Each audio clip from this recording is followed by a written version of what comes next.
Leo katika disi ya siku ya leo tunakwenda kuzungumzia jua.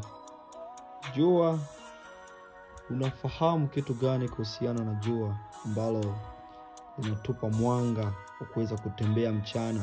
Na ukifuatilia, Yesu amesema ya kwamba imetupasa kufanya kazi ya Mungu bado jua lipo au bado mwangaza upo mchana kabla giza haijatimia.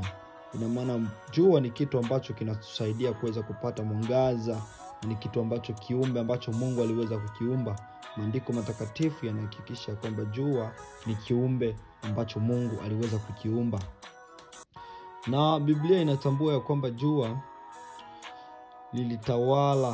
halitatawala muda fulani tu, litaweza kutawala muda fulani wa uzima wa dunia. Ina maana jua ni kitu ambacho kimeumbwa kwa msingi ya dunia ili ya kwamba kiweze kukaa kwa muda fulani, maana ni kiumbe ambacho Mungu aliweza kukiumba hiyo jua. Na ndio kwa maana inafika kipindi jua linakwenda kuingia usiku, inapofika jioni hatuna jua, na inapofika mchana tunakuwa tunajua. Na hiyo yote kama jinsi vitabu vya historia vinahakikisha kwamba jua ni kiumbe ambacho Mungu aliweza kukiumba, na inaonekana ya kwamba ni ishara kwa Mungu aliyeumba ulimwengu wote, na anaendelea kutumia jua na kuendelea kulitunza, maana ni kiumbe kama jinsi nilivyotangulia kuweza kusema.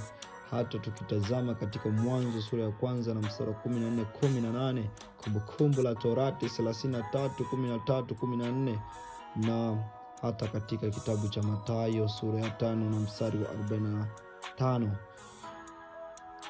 Jua ulikuwa ni mfano wa udhabiti na wa kudumu kama jinsi Zaburi inavyosema katika Zaburi ya 72:5-17 au Zaburi 89:39, lakini alitadumu mpaka milele, kama jinsi vitabu vya historia vinatuambia kwamba jua ni kiumbe ambacho kitaweza kudumu mpaka milele, na ni kiumbe kilichoumbwa na Mungu kama jinsi nilivyotangulia kuweza kusema. Ina maana vitabu vya historia vinahakikisha kwamba jua ni kiumbe ambacho kilichoumbwa na Mungu, ni kiumbe ambacho kilichowekwa na Mungu. Hiyo inaweza kutusaidia sana, na kwa hiyo hakitakiwi kuwa cha kuabudiwa, na kama jinsi kitabu cha Kumbukumbu la Torati kinavyozungumzia katika sura ya 4 na mstari wa 19, Zaburi ya 136:7-9, na Ezekiel 8:16-18, na kitabu cha Warumi 1:18 inashuhudia kwamba jua ni kiumbe ambacho akistahili kuabudiwa. Ina maana inabidi tuwe tu watu wenye kuona mwangaza, tusiweze kuabudu kwa sababu ni kitu ambacho kinatusaidia mwangaza alafu tukiabudu. Biblia inakataa na vitabu vya historia vinakataa ya kwamba sio kiumbe ambacho kinastahili kuabudiwa jua. Na jua lilikuwa na giza wakati wa kusulubiwa kwake Yesu. Endapo tukirudi tena kabisa huko, tunakumbuka habari za Yesu. Kipindi Yesu alipoanza kusulubishwa, jua liliweza kuzimika, mji wote ukawa umejaa giza kubwa, giza kabisa. Nayo ilitambua kwamba giza hiyo tena ilikuwa wakati wa kurudi kwa ajili ya hukumu wa ulimwengu, na vitabu vya historia vinahakikisha kwamba giza hilo tena lile lililotokea kipindi cha Yesu tutaweza kuliona wakati wa kuhukumiwa kwa ulimwengu.